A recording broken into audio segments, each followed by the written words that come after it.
We most definitely have arrived at the Legacy Museum. From For sure, enslavement for to mass sure. incarceration.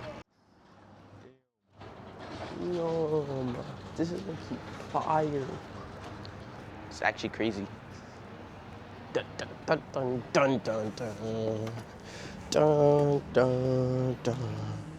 So, reflecting back on Site 1, I just want to hear your guys' thoughts and how you guys feel about this site. Before we go on to Site 2, Okay. the Legacy Museum. All right. So one, we weren't able to take pictures, but everything that we've seen is forever engraved in our heads now. It was very touching. So yeah, that's a lot.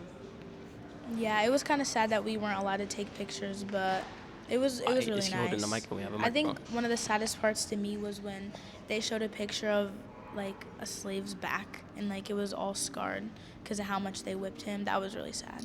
They were painted as lazy and inhumane. Oh yeah, being lazy. That was another thing. The movie theaters, I think they were really put together piece of art to show how the effects of slavery are still affecting people today. And I just think that they were very well put together with the sections in the different movies. Yeah. I also liked when we went to the cells. There were cells and there were There were holographs. speaking and hearing their stories. It was very touching, and there was a part where you could see children even in the cells asking where their mothers are, and that was heartbreaking, knowing that African Americans were separated from their families due to segregation.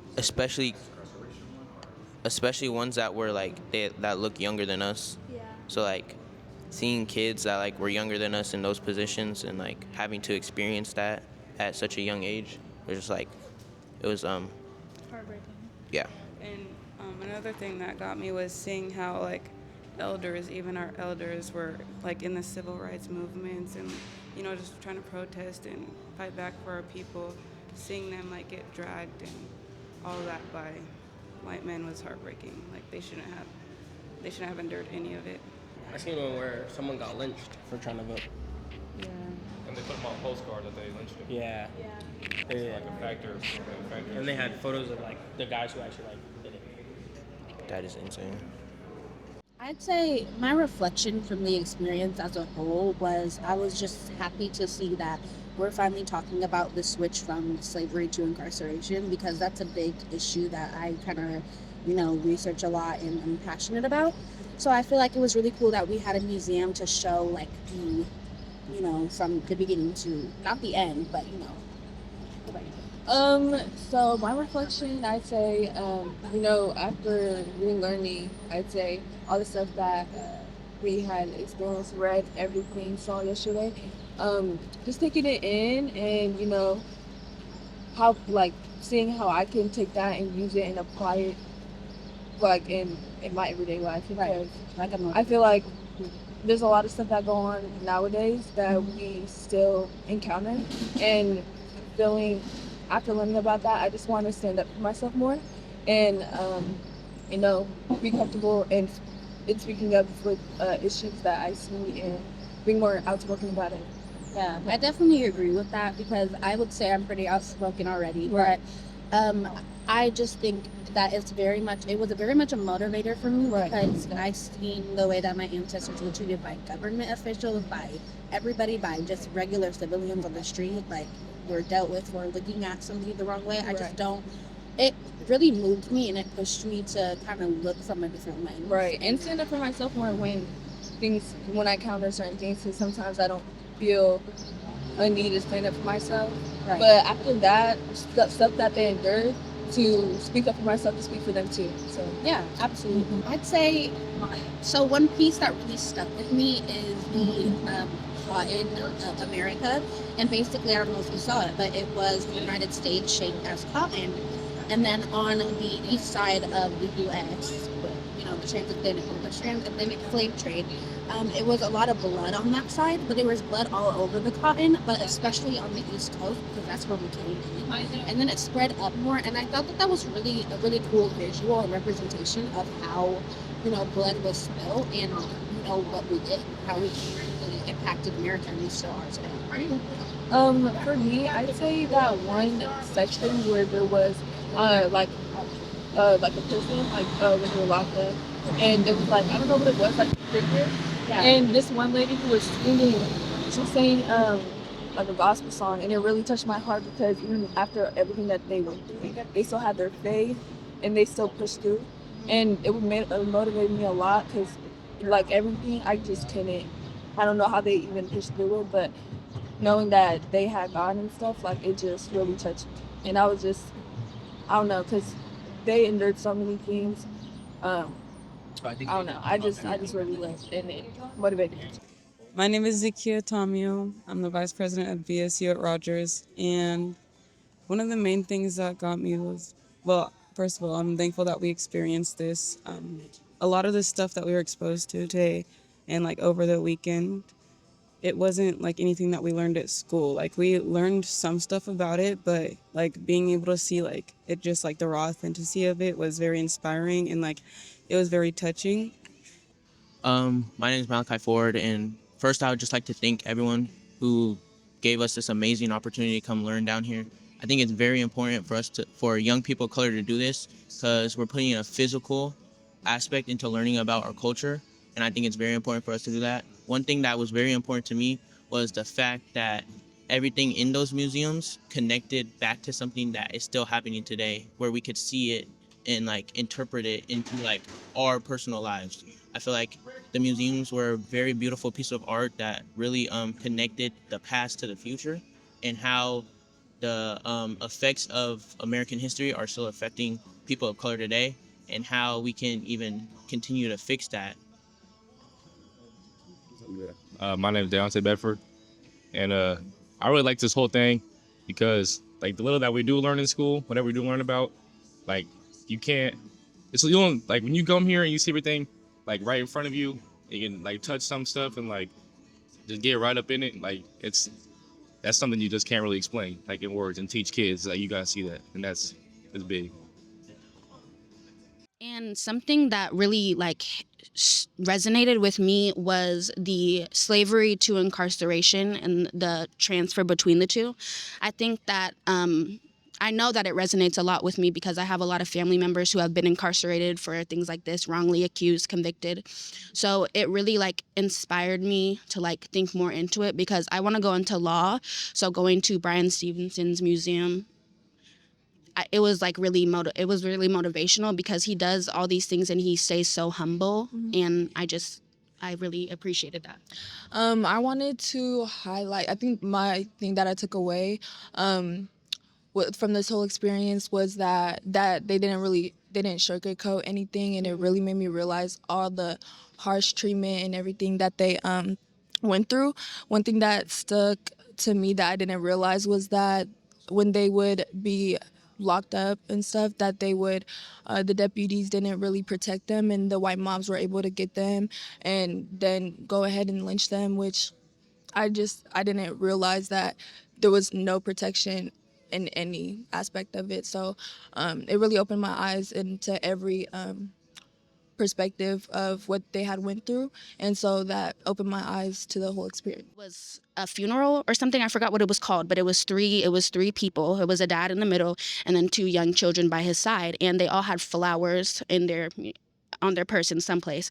And we sat there and we were analyzing it for a while, and we realized like the mom was probably killed or died somehow, and the daughter was wearing her shoes, and it was just very emotional, and I felt like I was like in it. I was like with them, you know what I mean? So I feel like, yeah, the physical part of like seeing your history is important. Yeah. Yeah, they used art as a way to just like of importance. It was very it spoke out to us, and then I feel like that's something you really can't teach in a classroom. So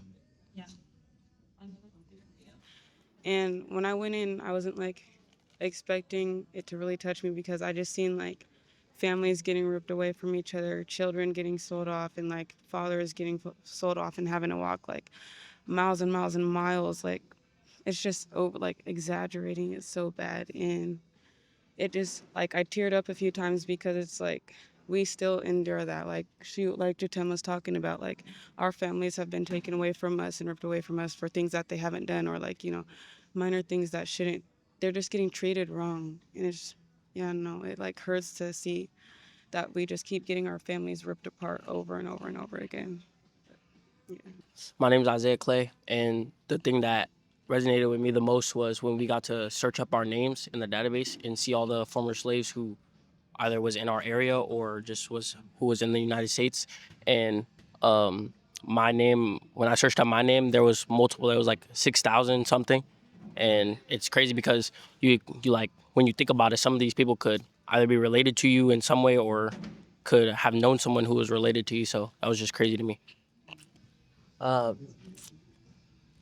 it was fascinating because I live with a white family, and I've been adopted by a white family, and it's just seeing how all of you guys can be so passionate about this, and even though I learned some of this, all my teachers were also white, so I was like, I didn't know as much as how hurt and how bad it will feel, even though because I was always in a white neighborhood all my life.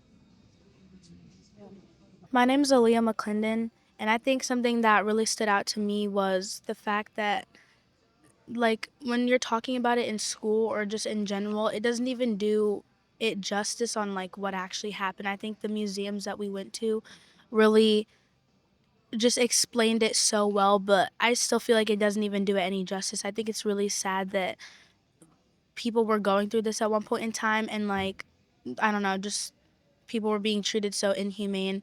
It's honestly disgusting, and it's really, really sad to see, but I think that it's important that we all, like, people, young Black people can come and learn about this stuff because it's important to just know, like, more about your culture and just learn about, what we went through. So. Hi, I'm Miriam, and honestly, I'm honored that I got to go on this trip. I think it was very educational, and half of the stuff I actually learned a lot because half of the stuff that I seen in the museum, like I didn't know about, like how many people were enslaved and the lynching and all that. Because in school we don't really touch on it like that, and I think this trip was necessary for us to experience. And touching on what Miriam said, I believe that this experience was definitely necessary, especially in the times that we're in right now. Our history is currently and in our faces being washed away and forgotten about. But as students, I think it was really important for us to not forget about our history because in order to move forward, we got to know where we've been.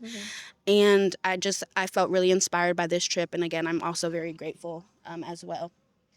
I also want to say, again, thank you for the opportunity and all, because when me and Miriam were analyzing all the countries from West Africa and what we had seen, I had like felt a deeper connection within myself and how just how moving it was, and I felt really engaged and connected with the whole experience. So that really moved me. I also think it's crazy that we're just now like learning about like the stuff that actually happened at the age of 18. And I feel like this information should have been taught to us like a long time ago. And we should not just now be learning about the stuff that actually happened. Touching on the importance of learning about this and having this space, especially in Spokane public schools, I believe it's very important because some of the things that I saw on the wall, they were things that not that we go through, but it was very much like like not the same, but it had the same undertones. And I feel like us knowing the history of that allows us to, be conscious and realize like how we move throughout the world and use that as a motivator. Yeah. I feel it's very important because I know coming from a different state, I'm from California, so it's common to see like a lot of Black kids, and then moving to Spokane, Washington, I didn't see very much, so I always felt like an outsider, and I felt like I had to fit into certain norms of where I just moved. So I feel like it's important to have that safe space to see more people who look like you and who go through the same struggles as you. So. It's a good safe place, and if you're from a family with like low income or maybe just busy schedule, don't really have time to go do stuff like this, it's really important because they pay for everything, everything's all paid for. Then you're not going with your family, so they don't have to make time for you, everything else. So it's great, great space to be in. I feel like coming here helped us realize a little more of our identities, from our ancestors and like knowing who we're descendants from. And I feel like what they went through and like being able to come here together, we're able to come together as a community. And I've always noticed that like people of color come together as a community more and more, like when we endure these things and endure all the hate and abuse. And it just makes us stronger, honestly, that when we come together. So I feel like us being able to come here together and like experience this was really good. And if this was taken away from us or like we weren't able to do this, then I feel like I wouldn't have known a little more of my identity. And I'm thankful I got to know more about me and our people of color. Living in Spokane, a predominantly white space, in a lot of spaces that we find ourselves in, I think it's important to have spaces where you can see people who look at like you, see people who go through the same things you do, and like came from like places that you've experienced. I think it's important because it allows you to be comfortable in your own skin. You don't have to change for nobody. It's important because if this is taken away, then we have to basically abide by the community rules and not be ourselves when no one should really have to do that. Here, we walk down the street, we see people who look like us, talk like us, everything like that, and it's just important because it allows you to be comfortable with yourself and not have to change how you move for anybody. I'm touching on the erasing the history part. Erasing Black history is erasing American history, and the fact that this isn't talked about at school to its fullest intent is frankly disgusting because, like I said before, you can't move forward and be a better country without acknowledging and addressing the past, because as much as people want to say, oh, you've had your reparations, no, people are still struggling from what happened centuries ago. Like, people are still emotionally, financially, like, it's a real thing, and I think it's really important. I'm Courtney. I feel like experiencing it in person is way different than just hearing about it because you're actually somewhere in a place where it actually took place.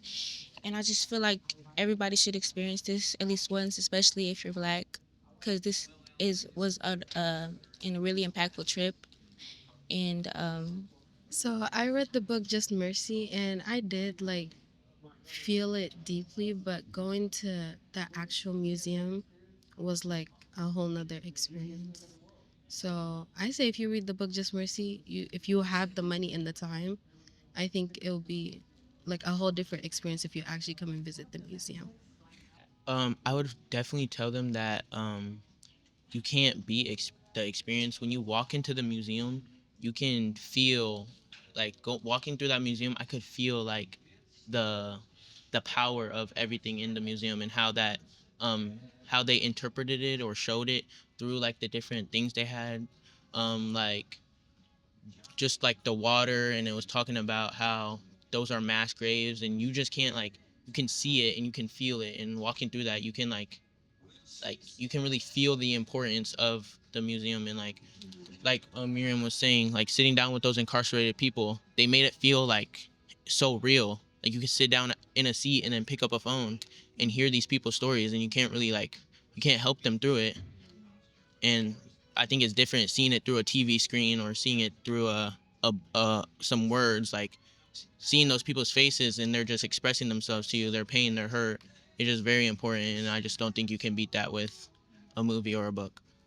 Yeah, I also agree with Malachi. I think that you can't like teach an experience that you've had over something that you went like to go see, cuz there was a lot of power, and I think you can't just see that over a picture or over a movie. Like, yeah, you can see the importance of it, but you're not going to see the power. And I think that not even just the museums, but like the people here, like you can't it's just you're not going to see that on the West Coast or somewhere in Washington. It's a lot different. People can tell that you're not from here, and it's just an experience that I think everybody should be able to have. I did listen to a couple of the incarcerations in the with the phone. Uh, it was a man who got imprisoned, and he at the age of 12, and he literally said when he turned like 17 or 18, he got put in like a sand uh like those insane asylums, even though he didn't do anything wrong, and he got no parole. And then and he was very polite about it. And every time, and when you saw it end, he says, "Thank you for listening to my story." Not like anger or any hatred out of it. It's just pure thankfulness that at least someone listened to him, because no one really listens. I just want to touch on kind of what Jesse said earlier. He was talking about like us living in Spokane. Some of us grew up and were born and raised in Spokane. And like Malachi was saying, it is very much a predominantly white dominated area. So I want to touch on the question. It was, why do you think it's important to actually come to the scene? And my answer to that is because, like Aaliyah also touched on it, it's because it's a different perspective that we have in what we get at the museum. She talked about the people that were, from Alabama. It's about the culture. I feel like you have to come experience it firsthand to really understand it. And I feel like we got a good chance to do that. Like, we talked to a lot of people, we had some food, we met a lot of people, and I feel like that's really important. Yeah. I do want to say I feel like even from the moment we walked in, it just told the whole story from start to finish, starting with the transatlantic slave trade, and even through the Reconstructive era to the how they were talking about the incarcerations too. I feel like even with the sculptures and everything so detailed and everything was so emotional, you were very like really able to heartfelt, and it was very an amazing experience. All the videos and visuals that they had going more in depth into what these people had experienced was just gave a really good understanding and helped me really fully grasp what they had went through. So that was very helpful, and I feel like with that it was very important for you to go and experience that firsthand. Man, I feel there was a lot of things that I seen. I think the sculptures really stuck and resonated with me because the amount of emotion that they had on their faces, and even again, like I'm African, and I see that these people have the same cheekbones and same features that I share, and it was very touching and felt on a different level. And they had also shackles around and even things around their necks. It was very sad to see, but something to take away and think on for sure. Yeah, I'll say what piece really moved me the most. From all the exhibits that we went to, obviously I loved the sculptures. Like Jackie said, they were very in-depth and they showed a lot of emotion and a lot of creativity, so I appreciated that. But my favorite art piece was a United States, but it was made up of cotton, and I felt like that was very representative of how Black people built the United States, and we still continue to do so today. And also on it, on the east side of the United States, that's where the transatlantic slave trade people were coming in. So it had the most blood red. And then, the domestic slave trade, they started moving up towards north, and the blood spreads up towards north. And I also think that's very representative of the blood that was spilled. Yeah. And also, sorry, this is kind of off topic, but I just want to say this again. Like, I feel like all the stuff that we learned, I feel like with the emotions Jackie was talking about, I kind of felt angry because I felt like this was kept from us in a way. Like, we shouldn't have to, go out and learn it. It should be taught in history class because, like I said before, Black history is American history. And so it was, like Jackie said, it was a lot of emotions, but I'm very grateful that I was able to be put in this situation, as uncomfortable as it was. It taught me a lot. Yeah. When we went to the sculpture park, we got to see a sculpture of a modern day young Black man, but he was on a black horse, but he dressed exactly like how I dress and how he like the hairstyles that people my age wear, but he was like laying on the horse and he was like basically dead, and it just like that just like touched my heart because he looks like me. It's not like how he would look in like Reconstruction or in slavery, but he looks like exactly like me. But and the living quarters that slaves would live in, we walked inside of them and we got to like watch videos inside of them, and like they were not like good conditions. Their wood was like rotten, and there were like holes inside of them, and there was cardboard paper like to like block the cold from the holes in the walls. So that was just crazy to see. It brings up a wave of like all these different emotions of sadness, anger, and just like, you're confused on like why. Like, you're not really confused, but you're like, why are they trying to take this away from us when they've already taken so much things away from us for history? And it's like, you just get overwhelmed with the emotions, and it's overwhelming. It just feels like a big wave of hate. If you close down these museums, honestly, I think you're just erasing history and just not giving people the learning opportunity they should have to learn about this stuff, which they obviously do not teach us at school. And I just think it's just racist, honestly. I also feel like it's a great learning experience for not just people of color, but white people. Like I seen some white people there, and like when they were reading and like looking at the things that were in the museums, like they were shaking their heads, like some of them even started tearing up. And I feel like it's very important for them to see, like, yeah, that is painful. Like, yeah, that's what our people went through, and them like showing some emotion inside of these museums just shows like it needs to be opened up to more people, and it does teach people. I feel like it taught more than just us people of color. It also taught some of the white people. And not even in my opinion, it's just deplorable that that would even be brought up in conversation, to take that down or to target any museums like that. I went to the DC trip. I had the privilege of going to the DC trip last year as a junior, and we saw the African American Museum. That was the best museum I've ever visited in my life. I've been to over 15 museums. And the fact that it's being targeted is honestly like another stab in the back. It's like kicking a dead horse, because we already have to come up and get our history out there by ourselves without the help of anybody. And so the fact that they're trying to take the work that we've spent decades working on is really disgusting. And I just I really hope that somebody gets on that, because I don't know. I feel like it's not going to be good for anybody. That's what I feel like also with removing these museums is silencing our ancestors and what they had went through, and also it ties into a lot of systems and things that we still today go through. So erasing that would like it wouldn't it wouldn't it's just it can't. Yeah, it would cause so much harm. And I just want to say, like, not even just for people of color. Like, obviously, that's going to be the biggest, push. But I think that it causes harm in the fact that these museums help people who aren't black learn what it was like being black during that time, and even what it's like being black today. I feel like that's really a disservice to the American people, and I hope it doesn't pass. Yes.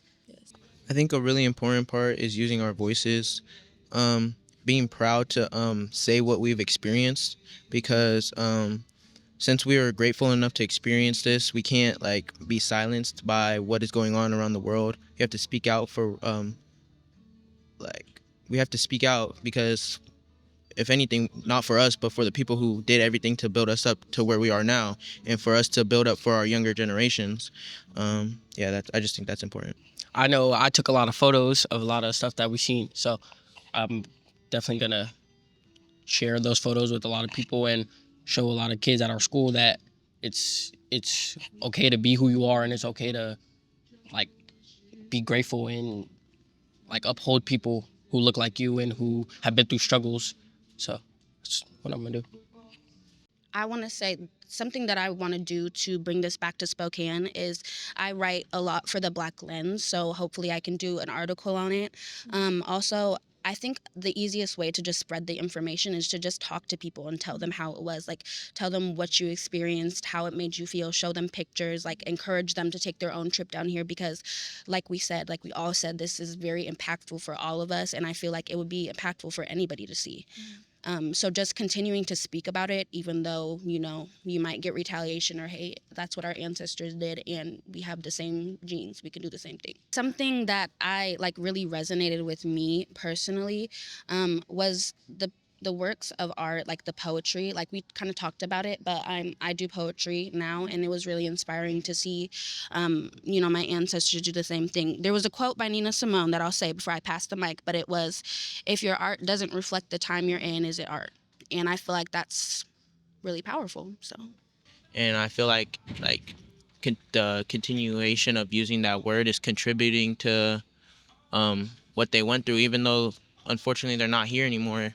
It's kind of like, not to be like funny, but it's kind of like spitting on their grave. It's kind of like, Yeah. so to correct that behavior, I feel like we just have to be strong-minded individuals and strong with ourselves, and just stand up for what we believe in. We got to experience this and we know the power of it. We just have to spread that power of it, and like not be ashamed to stand up for something that's become so normalized within the school system. Yeah, going to fairs to a predominantly white institution, because there's been so many incidents that now I get tired and don't even have the energy to even correct people or even just hold my tongue. But with that, like, it gives me motivation to then educate them and show them, like, because I don't, they know what they're doing, but I don't think they understand what kind of effect and that has on us. And now I feel inspired and motivated to then back up my ancestors who went through this and us that go through this at school every day and stand up for ourselves. So The N word was something that a lot of Black people heard right before they died, whether they were lynched or whether they were, whatever. But like Jackie said, we do go to fairs, so we hear it often. In a way that I correct people is, I try to calm myself down, because it's triggering for me when I hear non-Black, especially non-Black people say it. Like Jackie said, though, I think that it's important to kind of, stand your ground and, explain to them why it's so, it's just not an appropriate word for us to be using. Like, After walking through the museum and seeing the signs that said no N words allowed and so on, after seeing that those signs are real, we've learned about it, we've heard about it all growing up, but seeing it in our face, it makes me feel guilty. It makes me feel kind of dirty when I say it. So the N word is in most of our everyday vocabulary, but after this experience, I feel guilty saying it. I don't want to say it anymore. I've said it twice, and even after that, it hurts my heart, and because I know that my ancestors had went through that and they paved the way for us, and we're walking here freely. But it's just that's disrespecting them, and like Jatem said, that was the last thing that they heard, and it's a no. So I feel like when I get back home, I'm gonna come together as a community with everybody, and we're gonna for sure make an end to this, because not everybody knows exactly what it is, but I feel like if we come together as a community, we could stop it. this is something that we hear every day. It's like I'm hearing my people, but I'm not seeing my people kind of moment. And we've addressed this with administration. I don't even know how many times. Somebody asked, do you think that they feel, understand the weight that word has, the administration? I don't think that they do, and I honestly don't think that they're putting any steps to try to understand that, which is a big problem to me. Another thing I could say is, for the policy part of that, I think it just needs to be school is a place where we come to learn. It's not a place where we come to, use, profanity. Like, we shouldn't be doing that. I feel like it should be a no exception policy. Like, it makes a lot of people uncomfortable. It triggers a lot of people. Like, when I say trigger, it means people trigger emotions. Some people get mad. Some people get sad and cannot continue with their school day, which is what we're supposed to do. That's what school is designed for. But, here we are fighting, yeah. racism, Yeah. And It's a lot. It is a lot. With the again with we've had a lot of conversations with our administration, and I can say that the effort that they put in isn't as much as it should, like they should be, especially how much that word carries. And now going back to school, I feel like it's mandatory that we have a set discipline and stick with it, because I feel like they sometimes make promises and things that they reassure us in a way that they're gonna take care of something, but kind of let it go as the days go forward. But I feel like we need to keep bringing it up and keep finding solutions to like find a like discipline, because this is at Ferris, like it's a lot. Like I don't know, the environment too has a weight on me, and it makes me not, and like the air, it just makes me not want to go to school. So right. I feel like, and that's not just me, it's a lot of other students too, and that's unfair to us when we go to school to learn and get an education. But it's something that we need to deal with, talk about and deal with, because it's been going on right. all 4 years. So It's actually getting out of hand. Like Yeah. I hear it, I'm being so serious. I feel like I hear it like every time I enter the hallway. hmm That's a problem.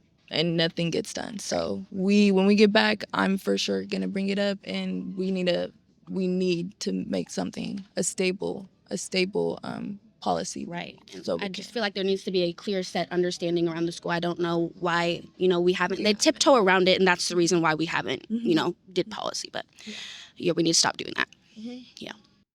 Having somebody like me on your trip and feeling the things you felt and seeing, how does that make you feel about me? I mean, do you feel resentment when you see somebody like, the people of Caucasian descent and all? And then also the second question would be, uh, how can we do better? So, for your first question, I say that I feel like education is power. So, the more people that come here to get educated about the wrongs, the more we can like push to like make some of this right. And I feel like walking through those museums, seeing people of all colors trying to learn and become educated on everything about the Legacy Museum. I feel like that's very powerful. I love that these spaces are open to everybody. And then for your second question, I just feel like spaces that aren't as accessible for people of color that you find yourselves in, just feel free to advocate for some of us in spaces we can't get into. I had no resentment at all. I feel like I encourage you guys to come. For people who weren't affected by these things that we had experienced. I feel like it's needed for you guys to be educated and see the perspective that a lot of our ancestors had to live through. So yeah, I think that's what. When I went into the museum, the initial feeling was that it was so personal, I know, for many of you, and I felt like I was in your space and your legacy. And I didn't have to go very far before I began to feel like, oh crap, this is my legacy. And the more deeper I got, I realized it was as much mine as it was yours, but it was like totally different. And that there's kind of a responsibility and a place that I have to begin to figure out how to occupy, and we have to figure out how to occupy. But I just wanted you to know that, as you say, that it wasn't it's my history as well, and it's really, you know. Yeah, I want to touch on how you said kind of like you felt like you were uncomfortable walking into a space that felt like ours. I just like feel like for a lot of black people, just walking through the world is like walking in a space that doesn't feel like ours. So you know what I'm saying? So just like the idea of how you felt in the museum is like a smidge of how some people feel walking through the world.